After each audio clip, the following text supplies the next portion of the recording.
Welcome students to the second part of the history lesson, Unit 7, Anti-Colonial Movements and the Birth of Nationalism. போன இதில் கோல் revolt பார்த்தோம். இப்போ சாந்தால் ஹூல்.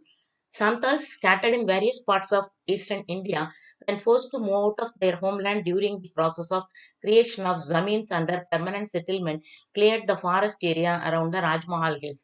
ராஜ்மஹால் ஹில்ஸை சுற்றி இருந்த forest ஏரியாவை கிளியர் பண்ணிட்டு புதுசா ஜமீன்ஸ் உருவாக்கணும் அப்படின்னு சொல்லி இவங்க எல்லாரையும் காலி பண்ண சொல்றாங்க. Forced to move out of their homeland. சந்தால்ஸ்ங்கிற அந்த பழங்குடி மக்களை மூவ் பண்றாங்க. They were oppressed by the local police and European officers engaged in the railway construction. அப்போ அவங்க கட்டாயப்படுத்தி இந்த ரயில்வே கன்ஸ்ட்ரக்ஷன் பண்ணணும் அப்படி இப்படின்னு சொல்லிட்டு இந்த யூரோப்பியன் ஆஃபீஸர்ஸ் எல்லாருமே அவங்கள வலுக்கட்டாயமா வெளியேற்றுறாங்க. pushed out of their family habitat, the Santals were forced to rely on the money lenders for their subsistence. அப்ப சொந்த இடத்த விட்டு போயிட்டு அவங்க வாழறதுக்காக இந்த மணி லெண்டர்ஸ் பணம் கடன் கொடுக்குறவங்க அவங்கள போய் ரிலே பண்ண வேண்டியதா போச்சு. soon they were trapped in a vicious circle of debt and extortion. மேலும் மேலும் அவங்க கிட்ட கடன் வாங்கி தான் இவங்களுடைய லைஃபே இவங்க லீட் பண்ண வேண்டியது அது. Besides this, Santals also felt neglected under the corrupt British administration and their inability to render justice to their legitimate grievances. இப்போ சந்தால்ஸ் இந்த மாதிரி அவங்க சுரண்டல் பண்ணும்போது இதை இவங்களால நீதி கேட்டும் இவங்களால போக முடியல. பிரிட்டிஷ் அட்மினிஸ்ட்ரேஷன் கரப்டா இருந்தது, ரொம்ப ஊழல் நிறைஞ்சதா இருந்தது, இவங்களுக்கு நீதியும் கிடைக்கல. Outbreak. Around 1854, activities of social banditry led by a person named Bir Singh was reported from different places. Bir சிங்னு ஒரு சந்தால் ஒருத்தர் பல இடங்கள்ல கொள்ளையடிக்கிற நியூஸ் எங்க பார்த்தாலும் பரவலா வர ஆரம்பிச்சது. அது யாரை நோக்கி அவர் பண்ணாரு அப்படின்னு சொன்னா, அகைன்ஸ்ட் மகாஜன்ஸ் அண்ட் ட்ரேடர்ஸ். வியாபாரிகளும் இந்த கடன் கொடுக்கறவங்க அந்த மாதிரி பெரிய பணக்காரங்க அவங்களெல்லாம் இவர் கொள்ளையடிக்கிறதா நியூஸ் வந்துச்சு. 1855, two Santal brothers Sidhu and Kanu proclaimed that they had received a divine message from God asking them to lead the rebellion. இந்த பக்கத்துல இருக்க படத்துல பார்க்கலாம். சித்து அண்ட் கானு 2 பிரதர்ஸ். அவங்க எங்களுக்கு ஒரு டிவைன் மெசேஜ் கிடைச்சிருக்கு காட் கிட்ட இருந்து, இந்த ரிபெல்லியனை லீட் பண்ண சொல்லி அப்படின்னு சொல்லிட்டு rebellion July 1855 the rebellion has taken the form of open resurrections against the Mahajans and British officials. Open attack பண்ணவும் ஓப்பனா அவங்கள தாக்கி கொள்ளையடிக்க அதுக்கெல்லாம் ஆரம்பிக்கிறாங்க. They marched with bows, poisoned arrows, axes and swords, taking over the Rajmahal and Bhagalpur by proclaiming that the company rule was about to end. இப்ப இவங்க area அவங்க ஆக்குபை பண்ணிட்டாங்க இல்லையா, அந்த இடத்த நோக்கிலாம் இவங்க தங்களுடைய ஆயுதங்களை எடுத்துக்கிட்டு போறாங்க. Bose, arrows, poisoned arrows, access, கோடாரி, அப்புறம் ஸ்வாட், வால்ட் இதெல்லாம் எடுத்துட்டு போறாங்க. இன் ரெஸ்பான்ஸ் இப்ப இந்த மாதிரி போய் அவங்களை எல்லாம் அட்டாக் பண்ணும்போது villages were raided and properties destroyed by the British. British பதிலுக்கு என்ன செய்றாங்கன்னா, இவங்களுடைய கிராமங்களை எல்லாம் டெஸ்ட்ராய் பண்ணிட்டு கொள்ளையடிக்கிறாங்க. In 1855, an act was passed to regulate the territories occupied by Santals. இப்போ பிரிட்டிஷ் இதை சப்ரஸ் பண்ணி அடக்கி இவங்க எல்லாத்தையும் ரேட் பண்ணும்போது ஒரு ஆக்டே பாஸ் ஆகுது 1855ல.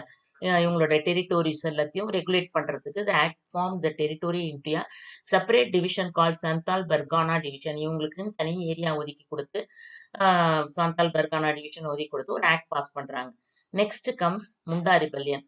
Out of the prominent tribal rebellions of this period occurred in Ranchi known as Ulugulan Rebellion, Great Tumult. Next அடுத்த ஒரு பெரிய ஒரு போராட்டம் முண்டா people. They were familiar with the cooperative or collective farming known as Khuntkatti joint holding land system. இப்ப Munda people மொத்தமா நிலத்தை அப்படியே அவங்க விவசாயம் பண்ணிக்கிட்டு இருந்தாங்க. ஆனா it was totally eroded by the intrusion of private ownership of land and the intrusion of merchants and money lenders. ஆனா இவங்கெல்லாம் பிரைவேட் ஓனர்ஷிப் அந்த நிலத்தெல்லாம் ஆக்குபை பண்றாங்க. மெர்ச்சன்ட்ஸும் மணி லெண்டர்ஸும் இவங்க லேண்டை அவங்க ஆக்குபை பண்றாங்க. Munda people were also forcefully recruited as indentured labourers to work on plantations. இப்போ இந்த முண்டா பீப்புள் இவங்களோட நிலத்தை அவங்க ஆக்குபை பண்ணிட்டு இவங்களையே தங்களுக்கு தங்களோட பிளான்டேஷன்ல கொத்தடிமைகளா வேலை செய்ய வைக்கிறாங்க. In 1890s, tribal chiefs offered resistance against the alienation of the tribal people from their land and imposition of big Bikari or forced labor. இப்ப இந்த மாதிரி இவங்களுடைய பகுதியெல்லாம் எடுத்துக்கிட்டு 1890ஸ்ல ட்ரைபல் சீஃப்ஸ் இதுக்கு எதிர்ப்பு தெரிவிக்கிறாங்க. தெரிவிச்சு மறுபடியும் இந்த ஃபோர்ஸ்டு லேபருக்கும் எதிர்ப்பு தெரிவிக்கிறாங்க. This movement received an impetus when Birsa Munda declared himself as the messenger of God. இவங்களையும் ஒரு தலைவர் வராரு, பிர்சா முண்டா. அவர் வந்து தன்னைத்தானே மெசஞ்சர் ஆஃப் காட்ன்னு சொல்லிட்டு அவர் இவங்களுக்கு தலைமை ஏற்கிறார்.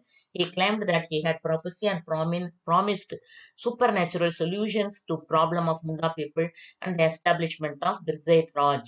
இப்ப பிர்சைட் ராஜ்னு ஒண்ணு உண்டாக்கலாம். எனக்கு கடவுள் கிட்ட இருந்து ஒரு மெசேஜ் கிடைச்சிருக்கு அப்படின்னு சொல்லிட்டு இவர் தலைமை ஏற்கிறார்.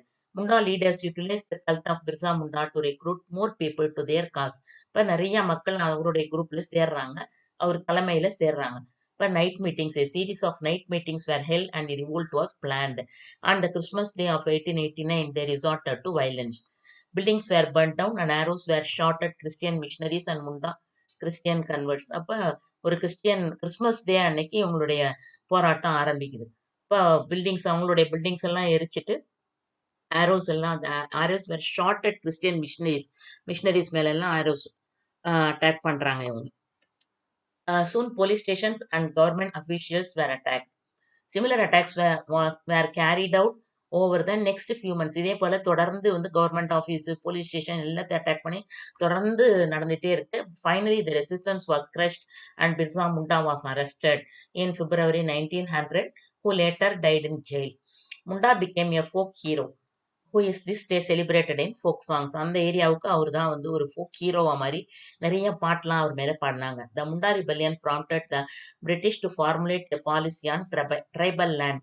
The Chota Nagpur Tenancy Act 1908 restricted the entry of non-tribal people into the tribal land. இதுக்குன்னு ஒரு ஆக்டே பாஸ் பண்றாங்க, சோட்டா நாக்பூர் டெனன்சி ஆக்ட்னு சொல்லிட்டு. இந்த முண்டா ரிபல்லியனுக்கு அப்புறமா ஆக்ட் பாஸ் பண்ணி இனிமே வந்து நான் ட்ரைபல் பீப்புள் அந்த ட்ரைபல் பீப்புள் லேண்டுக்குள்ளார போகக்கூடாது அப்படின்னு ஒரு சட்டமே போட்டாங்க. Then Great Rebellion of 1857. 1857, British rule witnessed the biggest challenge to its existence. Initially, it began as a mutiny of Bengal Presidency Sipais, but later expanded to other parts of India involving a large number of civilians, especially peasants.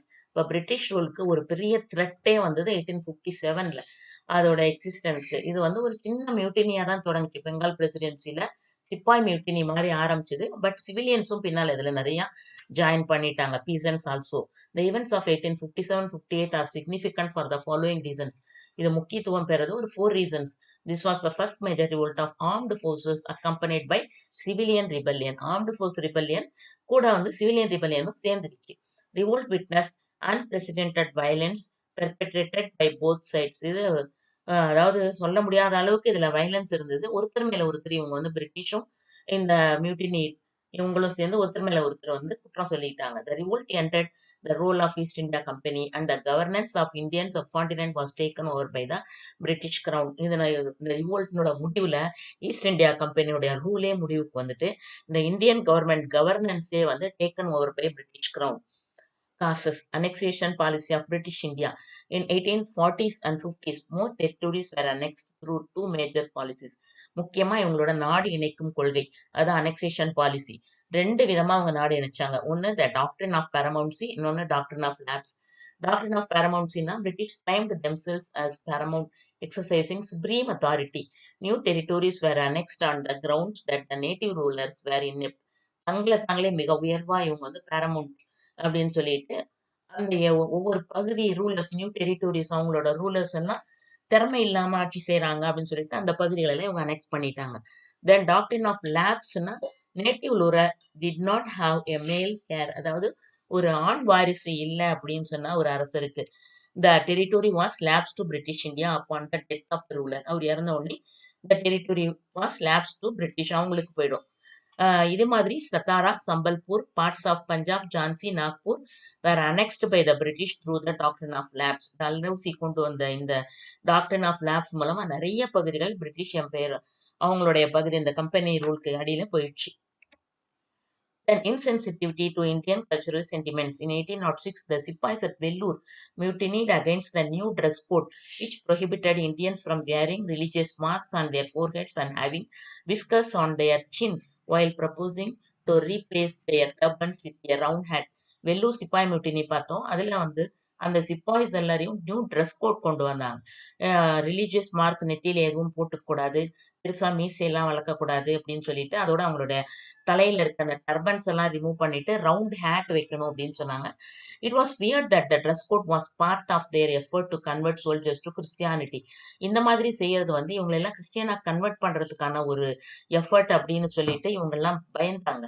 அதே மாதிரி தான் similarly in 1824 the sepoys at Barakpur near Calcutta refused to go to Burma by sea since crossing the sea meant the loss of their caste. 1824ல Barrackpore sepoys எல்லாம் வந்து பர்மாவுக்கு சண்டைக்கு போறதுக்கு மறுத்தாங்க. ஏன்னா கடல் கடந்து போகணும் அப்படின்னு சொன்னா அது வந்து இவங்களை ஜாதியை விட்டு விலக்கி வச்சிருவாங்க அப்படிங்கிறதுக்காக அவங்க எல்லாம் வந்து பயந்து மறுத்தாங்க. The sepoys were also upset with discrimination in salary and promotion. Indian sepoys were paid much less than their European counterparts. They felt humiliated and racially abused by their seniors. Indian ஒரு ரெஜிமெண்ட்ல Indian sepoys European sepoys இருந்தாங்கன்னா salary discrimination இருந்தது. இந்தியன்ஸ்க்கு வந்து less salary, அவங்களுக்கு European counter பார்ட்ஸ்க்கு அதிகமா இருந்தது. அதோட வேற இவங்க ரொம்ப மட்டமா நடத்தப்பட்டாங்க. racially abused by their seniors. The revolt. The precursor to the revolt was the circulation of rumors about the cartridges of the new Enfield rifle. There was strong suspicion that the new cartridges had been greased with cow and pig fat. The cartridge had to be bitten off before loading. Pork is forbidden to the Muslims and cow is sacred to the large section of Hindus. இப்போ புதுசா ஒரு Enfield rifle ஒரு introduce பண்ணாங்க. அதுல போடுறதுக்கான gadgets குண்டெல்லாம் வந்து greased with cow and pig fat, அதாவது பசு மற்றும் பன்றி கொழுப்பு தடவி இருக்க அந்த குண்டுல அப்படின்னு சொல்லி ஒரு ரூமர் பரவுச்சு. இந்த அதாவது பசு வந்து இந்துக்களுக்கு ரொம்ப புனிதமானதாகவும், பன்றி வந்து முஸ்லிம்ஸ்க்கு ரொம்ப வெறுக்கத்தக்கது. அதனால இதை டச் பண்றதுக்கு இந்த 2 சிப்பாய்ஸுமே முஸ்லிம்ஸ் அண்ட் ஹிந்து சிப்பாய்ஸை ரெஃப்யூஸ் பண்ணாங்க. ஆன் 29 மார்ச் a சிப்பாய் named Mangal Pandey assaulted his European officer. Mangal Pandey அந்த பக்கத்துல இருக்கு, பார்க்கலாம் நீங்க. இவர் வந்து தன்னுடைய ஆபீசர் சொன்ன அந்த புல்லட் யூஸ் பண்றதுக்கு மறுத்து இவர் என்ன செய்யறாரு, தன்னுடைய ஆபீசரையே சுட்டு கொண்டுட்டார். His fellow soldiers refuse to arrest him when ordered to do so. அப்ப அவரை வந்து அரெஸ்ட் பண்ண சொல்லி சொன்னப்ப அவருடைய ஃபெலோ சோல்ஜர்ஸ் செய்யறதுக்கு மறுக்கிறாங்க. Mangal Pandey along with others were court martial and hanged. இப்ப மங்கள் பாண்டேவும் மற்ற சோல்ஜர்ஸ் எல்லாருமே கோர்ட் மார்ஷல்னா அந்த ஆர்மி கோர்ட்டுல அவரை விசாரணை பண்ணி ஹேங் பண்ணிட்டாங்க. This only fueled their anger and in the following days there were increasing incidents and disobedience. இது இன்னும் கொஞ்சம் இந்த சிப்பாய்ஸினுடைய கோபத்தை அதிகரிச்சு தொடர்ந்து நிறைய வந்து disobedience incidents நிறைய வர ஆரம்பிச்சது. Burning and arson were reported from the army cantonments in Ambala, Lucknow and Meerut. அப்ப பல இடங்கள்ல ஒவ்வொரு மிலிட்டரி கண்டோன்மெண்ட்லயும் அவங்களுடைய எதிர்ப்பை தெரிவிக்க ஆரம்பிக்கிறாங்க. Burning and arson இதெல்லாம் வந்து ரிப்போர்ட் ஆக ஆரம்பிச்சது. Bahadur Shah proclaimed as Emperor of Hindustan. On 11th May 1857, a band of sepoys from Meerut marched to the Red Fort in Delhi. அதாவது இங்க இருந்து பாரக்பூர்ல இருந்த சிப்பாய்ஸ் இந்த ரெஜிமெண்ட் அப்படியே மீரட்டுக்கு வந்து டிரான்ஸ்ஃபர் பண்ணாங்க. மீரட்லயும் வந்து ஓப்பன் ரிவோல்ட் வந்து அந்த சிப்பாய்ஸ் அவங்க வந்து ஜெயில இருக்கிறவங்கள விடுவிச்சு எல்லாருமே சேர்ந்து டெல்லிக்கு போறாங்க.